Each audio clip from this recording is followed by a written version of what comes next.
నమస్తే, welcome to one TV news. ముందుగా బులెటిన్లో హెడ్లైన్స్ చూద్దాం.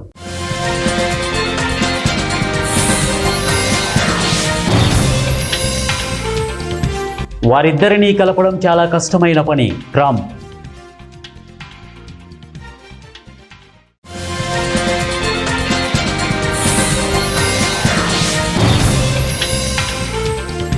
విదేశీ రాడార్లు మా అణుజలాంతర్గాములను గుర్తించలేవు, పుతిన్.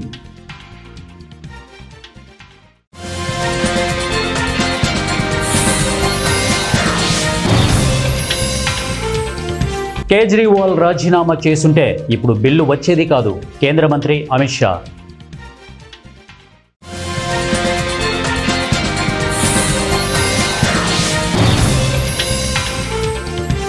రెండు 2035 నాటికి భారత్కు సొంత అంతరిక్ష కేంద్రం, ఇస్రో చీఫ్.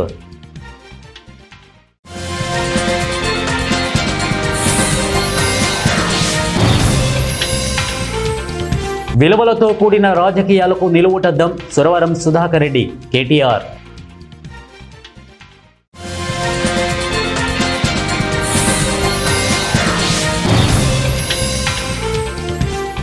ఉత్తరాఖండ్లో మళ్లీ క్లౌడ్ బరస్ట్, పలువురు గల్లంతు. బులెటిన్లో డీటెయిల్స్ చూద్దాం. రష్యా అధ్యక్షుడు వ్లాదిమిర్ పుతిన్ కీలక ప్రకటన చేశారు. తమ వద్ద ఉన్న అణ్వాయుధ జలాంతర్గాములను విదేశీ రాడార్లు గుర్తించలేవని అన్నారు. ఆర్కిటిక్ మంచు ఫలకాల కింద ప్రయాణించే తమ సబ్మెరైన్లను గుర్తించే సామర్థ్యం ఎవరికీ లేదన్నారు.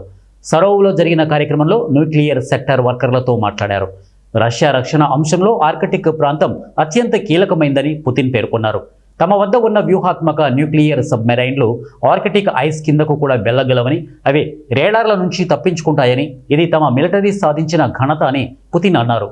ఆర్కిటిక్ ప్రాంతంలో కొనసాగుతున్న పరిశోధనలు కీలకమైనవన్నారు.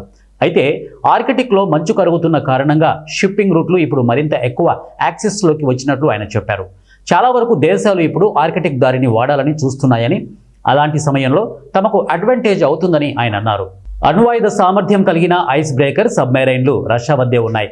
ప్రస్తుతం ఆ దేశం మాత్రమే వీటిని ఆపరేట్ చేస్తోంది. 2000 నుంచి రష్యా 8 బొరై క్లాస్ న్యూక్లియర్ సబ్మెరైన్లను నిర్మించింది. తాజాగా కిన్యాజ్ పోజర్క్యూస్ సబ్మెరైన్ను ఆవిష్కరించింది. మరో 2 నిర్మాణంలో ఉన్నాయి. తమ జలాంతర్గాముల్లో బులావా బాలిస్టిక్ క్షిపణులను వాడుతున్నట్లు పుతిన్ తెలిపారు. ఆ మిజైల్ రేంజ్ సుమారు 8000 కిలోమీటర్లు ఉంటుంది. రష్యా ఉక్రెయిన్పై అమెరికా అధ్యక్షుడు డొనాల్డ్ ట్రంప్ మరోసారి కీలక వ్యాఖ్యలు చేశారు. 2 దేశాల మధ్య శాంతి ప్రయత్నాలపై 2 వారాల్లో ముఖ్యమైన నిర్ణయం తీసుకుంటామని ట్రంప్ వెల్లడించారు. ఇదే సమయంలో పుతిన్ జెలెన్స్కీలతో సమావేశాన్ని ఏర్పాటు చేయడం చాలా కష్టమైన పని అంటూ చెప్పుకొచ్చారు. అమెరికా అధ్యక్షుడు ట్రంప్ తాజాగా ఓవల్ కార్యాలయంలో విలేకరులతో మాట్లాడుతూ, రష్యా అధ్యక్షుడు వ్లాదిమిర్ పుతిన్ ఉక్రెయిన్ అధ్యక్షుడు వోలోడిమిర్ జెలెన్స్కీ ముందుగా కలుస్తారో లేదో చూడాలనుకుంటున్నాను. పుతిన్ జెలెన్స్కీలతో సమావేశాన్ని ఏర్పాటు చేయడం ఇక నూనె వెనిగర్ను కలపడం లాంటి కష్టమైన ప్రక్రియ. వారిద్దరూ ఏం చేయబోతున్నారో చూడాల్సి ఉంది. ఒకవేళ సమావేశం జరగకపోతే ఎందుకు సమావేశం కాలేదో అందుకు గల కారణాలను తెలుసుకుంటామని అన్నారు. శాంతి చర్చలకు రష్యా ఒప్పుకోని క్రమంలో మాస్కో మరోసారి భారీ ఆంక్షలను ఎదుర్కోవాల్సి ఉంటుంది. 2 దేశాల మధ్య శాంతి ప్రయత్నాలపై 2 వారాల్లో ముఖ్యమైన నిర్ణయం తీసుకుంటాము అని చెప్పుకొచ్చారు. భారతదేశం అంతరిక్ష రంగంలో కొత్త పుంతలు తొక్కుతుందని, 2035 నాటికి భారతదేశానికి సొంత అంతరిక్ష కేంద్రం, భారతీయ అంతరిక్ష స్టేషన్ ఏర్పాటు అవుతుందని ఇస్రో చైర్మన్ వి నారాయణన్ పేర్కొన్నారు. జాతీయ అంతరిక్ష దినోత్సవం సందర్భంగా న్యూఢిల్లీలో జరిగిన ప్రత్యేక కార్యక్రమంలో నారాయణన్ పాల్గొన్నారు. ఈ సందర్భంగా ఆయన ప్రసంగిస్తూ 2040 నాటికి భారతదేశ అంతరిక్ష కార్యక్రమం ప్రపంచంలోని ఇతర అంతరిక్ష కార్యక్రమాలకు సమానంగా ఉంటుందని నారాయణన్ అన్నారు. ప్రధాని మోదీ అందించిన దిశ దార్శనికతల ఆధారంగా చంద్రయాన్ 4 మిషన్ మనకు సాకారమైంది. వీనస్ ఆర్బిటర్ మిషన్ను కూడా చేరువయ్యాం. 2035 నాటికి మనకు అంతరిక్ష కేంద్రం ఏర్పాటు కానుంది. ప్రధాని నెక్స్ట్ జనరేషన్ లాంచర్కు ఆమోదం తెలిపారని ఇస్రో చైర్మన్ వి నారాయణన్ పేర్కొన్నారు. తీవ్ర నేరాలతో అరెస్ట్ అయి 30 రోజులు జైల్లో గడిపిన పీఎం, సీఎం, కేంద్ర మంత్రులను తొలగించేందుకు వీలు కల్పించే బిల్లు అవసరాన్ని అమిత్ షా కేరళలో మనోరమ న్యూస్ కాంక్లేవ్లో బలంగా చెప్పారు. స్వాతంత్ర్యం వచ్చిన గత 75 ఏళ్ల చరిత్రలో ఇలాంటి బిల్లు రాలేదని అన్నారు. రాజ్యాంగంలో నైతిక విలువలు అవసరాన్ని ఈ బిల్లు చాటి చెబుతోందని తెలిపారు. ఏ ముఖ్యమంత్రి అయినా జైల్లో ఉండి ప్రభుత్వాన్ని నడపాలని ఆ దేశ ప్రజలు కోరుకుంటారా? అసలు ఇది ఎలాంటి చర్చ? నాకు అర్థం కావడం లేదు. ఇది నైతికతకు సంబంధించిన ప్రశ్న. రాజ్యాంగంలో ఇంతకు ముందు దీనిని ఎందుకు చేర్చలేదని ఇప్పుడు వాళ్ళు ప్రశ్నిస్తున్నారు. భవిష్యత్తులో జైలుకు వెళ్లే వ్యక్తులు ప్రజాప్రతినిధులు అవుతారని రాజ్యాంగకర్తలు ఊహించి ఉండకపోవచ్చు అని అమిత్ షా అన్నారు. అవినీతి ఆరోపణలపై జైలుకు వెళ్లిన అరవింద్ కేజ్రీవాల్ ఆయన రాజీనామా చేయడానికి నిరాకరించిన విషయాన్ని అమిత్ షా ప్రస్తావిస్తూ, ఒక ముఖ్యమంత్రి జైలులో నుంచే ప్రభుత్వాన్ని నడిపారని, అలాంటప్పుడు రాజ్యాంగాన్ని సవరించాలా వద్దా అని ప్రశ్నించారు. గతంలో బీజేపీ ప్రభుత్వం కూడా ఢిల్లీలో అధికారంలో ఉందని, అయితే తమకు అలాంటి పరిస్థితి ఎప్పుడు ఎదురు కాలేదని అన్నారు. అరెస్ట్ అయిన వెంటనే కేజ్రీవాల్ రాజీనామా చేసుంటే కొత్త బిల్లు ప్రవేశపెట్టాల్సిన అవసరం ఉండేది కాదని అమిత్ షా స్పష్టం చేశారు. సిబిఐ అగ్రనాయకులు నల్గొండ మాజీ పార్లమెంటు సభ్యులు కామ్రేడ్ సురవరం సుధాకర్ రెడ్డి మరణం పట్ల బీఆర్ఎస్ వర్కింగ్ ప్రెసిడెంట్ కేటీఆర్ తీవ్ర విచారం వ్యక్తం చేశారు. ఆయన మరణం తెలంగాణ రాజకీయాలకు, కమ్యూనిస్టు ఉద్యమానికి తీరని లోటని చెప్పారు. సురవరం సుధాకర్ రెడ్డి తన జీవితాన్ని ప్రజల కోసం, పేదల అభ్యున్నతి కోసం అంకితం చేశారు. నల్లగొండ పార్లమెంటు సభ్యుడిగా ఆయన అందించిన సేవలు అపారమైనవని తెలిపారు. విలువలతో కూడిన రాజకీయాలకు ఆయన నిలువుటద్దమని వెల్లడించారు. ఆయన పోరాట స్ఫూర్తి, నిబద్ధత అందరికీ స్ఫూర్తిదాయకమని చెప్పారు. వారి కుటుంబానికి, మిత్రులకు తన ప్రగాఢ సానుభూతిని తెలియజేశారు. సురవరం సుధాకర్ రెడ్డి ఆత్మకు శాంతి చేకూరాలని భగవంతుని ప్రార్థించారు. గత కొన్ని రోజులుగా అనారోగ్యంతో బాధపడుతున్న సురవరం సుధాకర్ రెడ్డి హైదరాబాద్లోని ఓ ప్రైవేటు దవాఖానలో చికిత్స పొందుతూ శుక్రవారం రాత్రి తుదిశ్వాస విడిచారు. మహబూబ్ నగర్ జిల్లాలోని కొండ్రావుపల్లి గ్రామంలో 1942 మార్చి 25లో జన్మించిన సురవరం 1998, 2004లో రెండుసార్లు నల్లగొండ నుంచి లోక్సభకు ఎన్నికయ్యారు. సిబిఐ విద్యార్థి విభాగం ఏఐఎస్ఎఫ్ నుంచి మొదలైన ఆయన ప్రస్థానం సిపిఐ ప్రధాన కార్యదర్శి వరకు సాగింది. ఉత్తరాఖండ్ను మళ్లీ భారీ వరదలు చుట్టుముట్టాయి. తాజాగా చమేలి జిల్లాలో థరలీలో కురిసిన భారీ వర్షం కారణంగా వరదలు సంభవించాయి.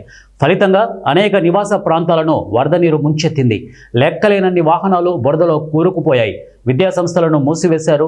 వరదలు కారణంగా పలువురు గల్లంతైనట్లు సమాచారం. భూ వివాదాల అక్కస్తో కంటికి రెప్పలా కాపాడుకున్న 5 సంవత్సరాల 650 ఒక్క చెట్లను నరికేసి సొంత అన్నదమ్ములు రైతులు నారాయణప్ప, హనుమంతు కన్నీటి పర్యంతమయ్యారు. అనంతపురం జిల్లా కుందిర్పి మండలం వెంకటంపల్లిలో దారుణం చోటు చేసుకుంది. కంటికి రెప్పలా కాపాడుకున్న తనకున్న 7 ఎకరాల వ్యవసాయ తోటలో సాగు చేసిన 4500 ఒక్క చెట్లలో అన్నదమ్ములు భూ వివాదాల అక్కస్తో 650 ఒక్క చెట్లను గొడ్డలితో సొంత అన్నదమ్ములే నరికారు. 2 సంవత్సరాల క్రితం ఇదే తరహాలో భూ వివాదాల కారణంతో ఒక్క చెట్లను నరికివేయగా మళ్ళీ అదే తరహాలో 650 చెట్లను నరకడంతో రైతులు నారాయణప్ప, హనుమంతు కన్నీటి పర్యంతమయ్యారు. దీంతో రైతులకు 10 లక్షల నష్టం వాటిల్లిందని ఆవేదన వ్యక్తం చేస్తున్నారు. చేసేదేమీ లేక స్థానిక పోలీస్ స్టేషన్లో రైతులు ఫిర్యాదు చేశారు. కేసు నమోదు చేసుకుని పోలీసులు దర్యాప్తు చేపట్టారు. మాది వెంకటంపల్లి నిజవాళ్ళ పంచాయతీ కుందురుపు మండలము.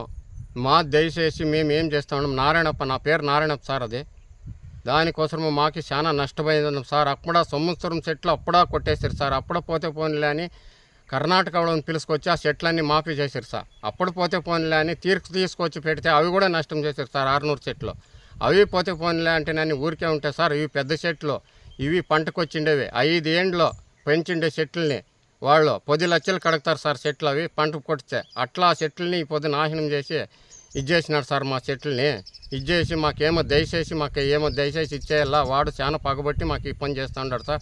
మేమేమి ఏ ఊరు సొమ్ముకి పోలేదు, మా సొమ్ములాకి వచ్చి మమ్మల్నే కొడుతూ ఉన్నాడు సార్ అంటేనని దయచేసి నమస్కారం సార్. రెడ్డి వెంకటంపల్లి కుందుర్పి మండలం. అది మేము 5 అన్నదమ్ములము. మేము నలుగురు కలిసి 600 ఒక్క చెట్లు పెంచుకున్నాం మా పొలంలో. మా 5వ అన్నదమ్ముడైన ఇంకొక అతను, ఆయనకి కుటుంబాల కలహాలు ఉన్నది నిజమే, కానీ ఆయన మా భూమి ఆయనకు వస్తుందని చెప్పి కక్ష సాధింపుతో ఒకప్పుడు 1 సంవత్సరం క్రితం అప్పుడే చెట్లన్నీ నరికేసిండే. మళ్ళీ సర్లే అని చెప్పి మేము కంప్లైంట్ ఇచ్చినా కూడా మాకు అప్పుడేం న్యాయం జరగలేదు. ఇప్పుడు మళ్ళీ కొత్తగా చెట్లు పెట్టింటే ఇప్పుడు వచ్చి మళ్ళీ 600 ఒక్క చెట్లు నరికేసినాడు. మేము ఎంతో కష్టపడి పెంచుకున్న చెట్లు నరికేయడంతో మాకు చాలా బాధగా ఉంది. నిన్న సాయంత్రము చూసేసరికి చెట్లు బాగానే ఉన్నాయి. పొద్దున్నే పైతల చెట్లన్నీ నరికేసినాడు. ఆయన పేరు వచ్చేసి చిన్నవరదప్ప, ఆయన కొడుకు కేశవరెడ్డి. ఇలాంటి వ్యక్తులు వచ్చి చెట్లన్నీ నరికేసినారు. కాబట్టి మాకు ఈ ప్రభుత్వం ఆదుకొని మాకు నష్టపరిహారం చెల్లించాలని కోరుకుంటున్నాం. మార్వాడీలు గో బ్యాక్ అంటూ మహబూబాబాద్ జిల్లా కేంద్రంలో సెల్ ఫోన్ దుకాణాలను దుకాణదారులు మూసివేసి నల్ల బ్యాడ్జీలు ధరించి ర్యాలీ నిర్వహించారు. Marwadi go back, go back, go back Marwadi అంటూ నినాదాలు చేశారు. విషయం తెలుసుకున్న పోలీసులు ర్యాలీ వద్దకు చేరుకొని అనుమతి లేకుండా ర్యాలీ నిర్వహిస్తున్నారని, ర్యాలీ నిర్వహించిన సుమారు 50 మందిని అదుపులోకి తీసుకొని పోలీస్ స్టేషన్కు తరలించి తహసీల్దార్ ముందు బైండ్ ఓవర్ చేశారు. ఈ విషయంపై దుకాణపుదారులు మాట్లాడుతూ మార్వాడి వ్యాపారస్తులు ఒక వస్తువును దుకాణపుదారులకు అమ్మిన ధర కన్నా వినియోగదారుడికి తక్కువ ధరకు విక్రయిస్తున్నారని, అంతేకాకుండా ఇంటి కిరాయిలను బాగా పెంచారని, దీంతో చిన్న దుకాణపుదారులు నష్టపోతున్నారని తమ ఆవేదనను వ్యక్తం చేశారు. పట్టణ సిఐ మహేందర్ రెడ్డి మాట్లాడుతూ ఎలాంటి అనుమతులు తీసుకోకుండా పట్టణంలో ర్యాలీ నిర్వహించి ట్రాఫిక్కు అంతరాయం కలిగించారని, అందుకే ర్యాలీ నిర్వహించిన వారిని అదుపులోకి తీసుకొని తహసీల్దార్ ముందు బైండ్ ఓవర్ చేస్తున్నామని, ఎవరైనా ర్యాలీలు, ధర్నాలు, నిరసన కార్యక్రమాలు చేయాలనుకుంటే పోలీసుల అనుమతి తప్పనిసరిగా తీసుకోవాలని, లేని పక్షంలో కేసులు నమోదు చేస్తామని హెచ్చరించారు. దీని విధంగా వ్యాపారవేత్తలు మన తెలంగాణ వాళ్ళు వ్యాపారం చేయలేకపోతున్నారు.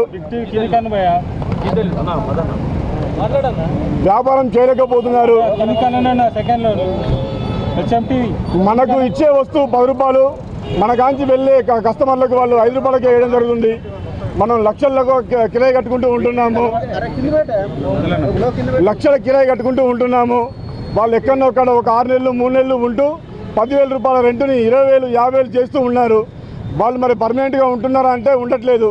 మాలాంటి లోకల్ వ్యాపారస్తుల్ని మరి ఇబ్బంది పెడుతూ వ్యాపారం చేయనీయకుండా చేస్తున్నారు. అదే వస్తువు మాకు 10 రూపాయలకి ఇచ్చి మరి ఆ కస్టమర్ వాళ్ళ దగ్గరికి వెళ్తే వాళ్ళకి 5 రూపాయలకి ఇవ్వడం జరుగుతుంది. అదేవిధంగా 10,000 20,000 రూపాయలు ఉన్న రెంటుని ఈరోజు 50,000 చేయడం జరిగింది, 60,000 చేయడం జరిగింది. దయచేసి ఇది గమనించి మేము పూర్తి మద్దతుగా మైబాద్ అందరూ కలిసి బంద్ చేయడం జరిగింది. ఈరోజు మహబూబాబాద్ రిటైల్ మిత్రులు మరియు మెకానిక్ మిత్రులు అందరికీ, నా కుటుంబ సభ్యులందరికీ నమస్కారం. ఈరోజు మార్వాడి గో బ్యాక్ అనడానికి ముఖ్య కారణం, ఈరోజు హోల్సేల్ షాపులలో ఏ జిల్లాలో చూసినా కానీ మెకానిక్లు అనే వ్యక్తులు లేరు. కొన్ని షాపులలో మహబూబాబాద్లో మెకానిక్లు అనే వాళ్ళు ఉన్నారు. అయినా మేము చూసి చూడనట్టుగా పోతూ ఉన్నాము. కానీ వాళ్ళు ఏం చేస్తున్నారంటే మాకు హోల్సేల్ రేట్ అని చెప్పి 1000 రూపాయలకి ఇచ్చేది మాకిస్తూ ఇతర కస్టమర్కి వచ్చినా వాళ్ళకు కూడా 1000 రూపాయలకి ఇస్తున్నారు. అది నకిలీదా ఒరిజినలా అనేది మేమైతే గుర్తించలేకపోతున్నాము. ఆ విధంగా మమ్మల్ని మోసం చేస్తున్నారు. మరియు ఇంకోటి ఏంటంటే అన్ని షాపులలో లోకల్గా గుమ్మస్తాలను ఎవరిని కూడా పెట్టుకోవట్లేరు. వాళ్ళ దగ్గర ఉన్న వాళ్ళని మాత్రమే, వాళ్ళ రాజస్థాన్లో మాత్రమే పెడుతున్నారు. ఆ విధంగా కూడా ఇక్కడున్న నిరుద్యోగులు చాలా ఇబ్బందులకు గురవుతున్నారు.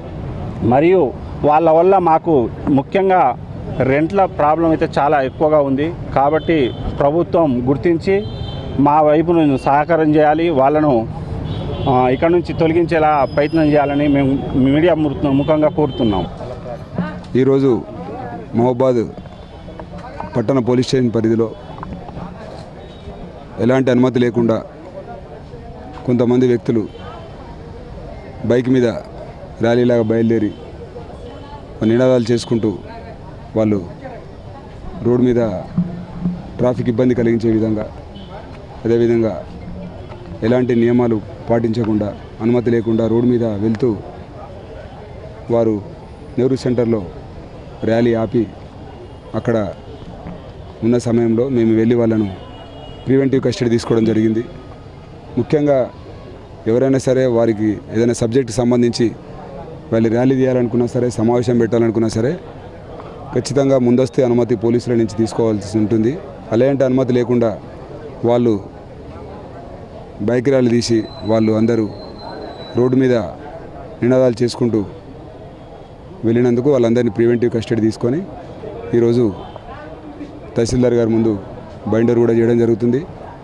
కాబట్టి ప్రజలందరికీ ముఖ్య సూచన ఏంటంటే మీకు ఎలాంటి ప్రొటెస్టులు ఉన్నా సరే, ఎలాంటి సమస్యలు ఉన్నా సరే మీరు ప్రాపర్గా కరెక్ట్ అడ్రస్సింగ్ కన్సర్న్ అథారిటీస్ చేసుకొని మీరు చేసుకోవాల్సింది తప్ప కన్సర్న్ అధికారులకు ఎలాంటి అనుమతులు లేకుండా ముందే రోడ్డు మీదకి ఎక్కి సామాన్య ప్రజలకు వారి అవసరాలకు రోడ్డు మీదకి వచ్చినప్పుడు వారికి ఇబ్బంది కలిగించే విధంగా మీరు ర్యాలీలు తీసినట్టయితే ఖచ్చితంగా వారి మీద చట్టపరమైన చర్య తీసుకోబడుతుంది.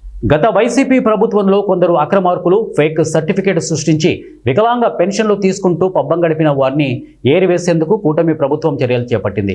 అక్రమ పింఛన్ ఏరివేత కార్యక్రమం వలన కొందరు నిజమైన అర్హులకు అన్యాయం జరుగుతుందేమోనని ఆందోళనకు గురవుతున్నారు.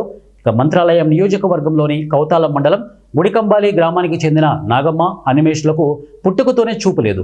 దీంతో వారి చిన్ని తమ్ముడే తల్లి తండ్రిగా అన్నను అక్కను వారి ఆలనా పాలన చూస్తూ గత 30 సంవత్సరాలుగా వారిని పోషిస్తూ ఉన్నాడు. గత 25 సంవత్సరాలుగా ప్రభుత్వం ఇస్తున్న పెన్షన్ తీసుకుంటూ జీవనం సాగిస్తున్నారు. ఇప్పటి టీడీపీ ప్రభుత్వం అక్రమ పింఛన్ ఏరివేత వారి గుండెల్లో గుబులు రేపింది.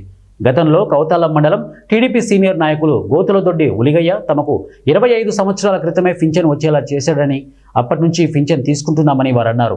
అయితే ప్రభుత్వాధికారులు ఇచ్చిన నోటీసులతో తమ పింఛన్ పోతుందేమోనని మనోవేదనకు గురై ఆందోళన చెందుతున్నారు.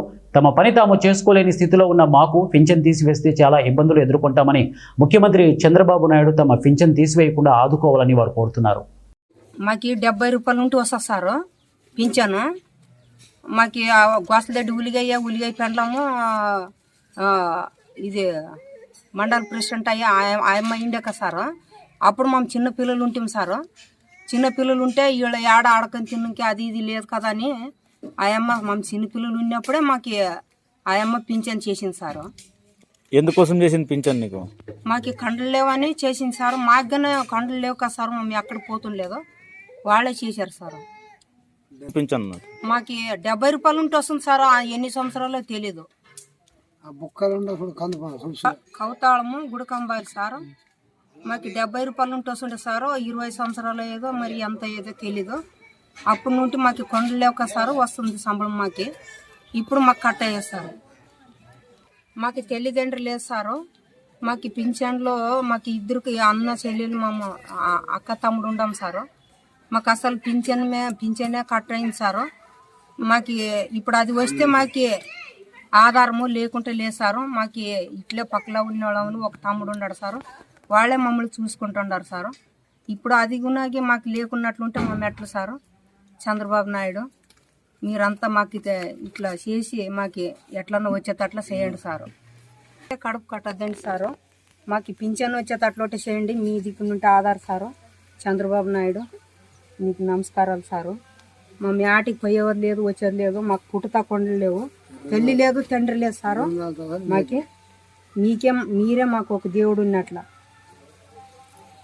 నాగర్ కర్నూలు జిల్లా వెల్దండ మండలం కోట్రగేట్ సమీపంలో కల్వకుర్తికి చెందిన పీట్ల సుధాకర్ కారు ఇంజన్లో మంటలను గుర్తించి వెంటనే కారు ఆపారు. తన కారులో వెల్దండలో పని ముగించుకొని తిరిగి కల్వకుర్తి వస్తున్న క్రమంలో ప్రమాదవశాత్తు కారులో మంటలు చెలరేగి కారు కాలిపోయింది. శ్రీశైలం హైదరాబాద్ ప్రధాన రహదారిపై ఈ ఘటన చోటు చేసుకుంది. అగ్నిమాపక కేంద్రానికి సమాచారం ఇవ్వడంతో సంఘటనా స్థలానికి ఫైర్ ఇంజన్ వచ్చి మంటలు ఆర్పారు. పెను ప్రమాదం తప్పిందని, ఎవరికీ ఎలాంటి హాని జరగకపోవడంతో అంతా ఊపిరి పీల్చుకున్నారు.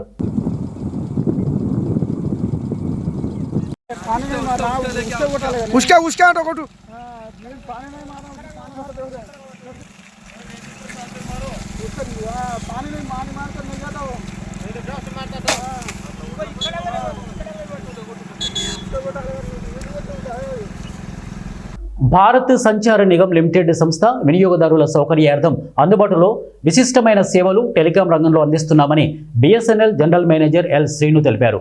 బిఎస్ఎన్ఎల్ కార్యాలయంలో విలేకరుల సమావేశం నిర్వహించారు. ఈ సందర్భంగా మేనేజర్ మాట్లాడుతూ వినియోగదారుల కోసం ₹1 సిమ్ కార్డు నెల రోజుల వ్యాలిడిటీతో అందిస్తున్నామని తెలిపారు. అదేవిధంగా ఫైబర్ టీవీ బేసిక్ ప్లాన్ ద్వారా కేవలం ₹400తో ఇంటర్నెట్తో పాటు 444 టీవీ ఛానల్స్, 9 ఓటీటీ ఛానల్స్ అందిస్తున్నామని తెలిపారు. మీడియా, ప్రింట్ మీడియా మిత్రులకి బిఎస్ఎన్ఎల్ కుటుంబం తరఫున స్వాగతం పలుకుతున్నాము. మీ ద్వారాగా ఉమ్మడి పశ్చిమ గోదావరి జిల్లా ప్రజలందరికీ కూడాను బిఎస్ఎన్ఎల్ యొక్క సేవలను వివరించడానికి ఈరోజు ఈ ప్రెస్ మీటు మేము పిలవటం జరిగింది. మరి ముఖ్యంగా బిఎస్ఎన్ఎల్ ఒక 2 మంచి సేవల్ని ఆవిష్కృతం చేయడానికి రంగం సిద్ధం చేసింది. ఇందులో భాగంగా ఫ్రీడమ్ ప్లాన్, మన స్వతంత్ర దినోత్సవాన్ని పురస్కరించుకొని ₹1కే సెల్ ఫోన్ కనెక్షన్ అనేది ఇవ్వటం జరుగుతూ ఉంది. ఈ నెలలో ఇప్పటికే మేము సుమారుగా 6000 సిమ్ములు ఇవ్వటం జరిగింది. ₹1కి సిమ్ము నెల రోజులు నిరంతరంగా ఎంతైనా మాట్లాడుకోవచ్చు. అదేవిధంగా ఒక రోజుకి 2 GB డాటా ఫ్రీ, అదేవిధంగా 100 SMS ఫ్రీ. ఇది కొత్త వినియోగదారులకి మరియు వేరే ఆపరేటర్ల నుంచి ఎంఎన్పి ద్వారా బిఎస్ఎన్ఎల్కి వచ్చినటువంటి వినియోగదారులకు కూడాను ఇది వర్తిస్తుంది. ఆ తర్వాత మనము 199 రూపాయలు కానివ్వండి, లేకపోతే 153 రూపాయలు కానివ్వండి ఎఫ్ఆర్సి చేసుకుంటే వాళ్ళు 25 రోజులు 153 రూపాయలకి నిరంతరంగా మాట్లాడవచ్చు. అంటే ఒక రోజుకి ₹5.80 రోజుకి 1 GB డేటా ఎంతైనా మాట్లాడుకోవచ్చు. అదేవిధంగా 199 రూపాయలు అంటే రోజుకి ₹8 చొప్పున రోజుకి 2 GB డేటా ఎంతైనా మాట్లాడుకోవచ్చు.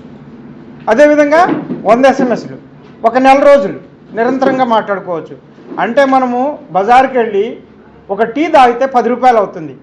కానీ మనకి 24 గంటల వినోదం కోసం ₹8 మాత్రమే ఖర్చు చేయొచ్చు. అంటే ఒక టీ ఖరీదు కంటే కూడాను చాలా తక్కువ అని ఈ సభాముఖంగా మీకు తెలియజేస్తున్నాను. మరొకటి ఏంటంటే ప్రజలందరికీ ఇవాళ రోజున పని ఆహారంతో పాటు వినోదం చాలా అవసరమైంది. ఈ వినోదం కోసం మారుమూల పల్లె. బులెటిన్ ముగించే ముందు హెడ్లైన్స్ మరొకసారి.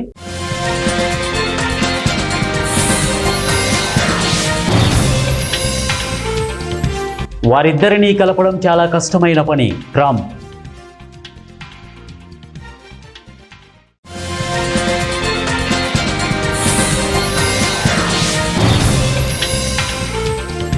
విదేశీ రాడార్లు మా అణుజలాంతర్గాములను గుర్తించలేవు, పుతిన్.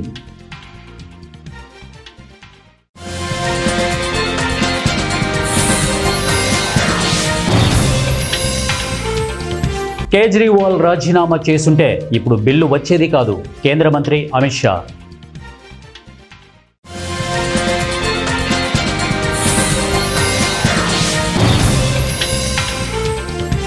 "2035 నాటికి భారత్కు సొంత అంతరిక్ష కేంద్రం", ఇస్రో చీఫ్.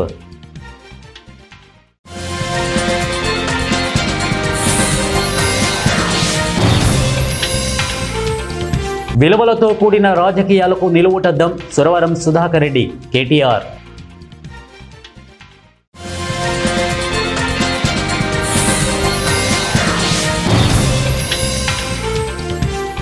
ఉత్తరాఖండ్లో మళ్లీ క్లౌడ్ బరస్ట్, పలువురు గల్లంతు. ఇవి బులెటిన్ అప్డేట్స్. నెక్స్ట్ బులెటిన్లో కలుద్దాం. Until then keep watching 1TV news. ప్రతిక్షణం ప్రజల పక్షం.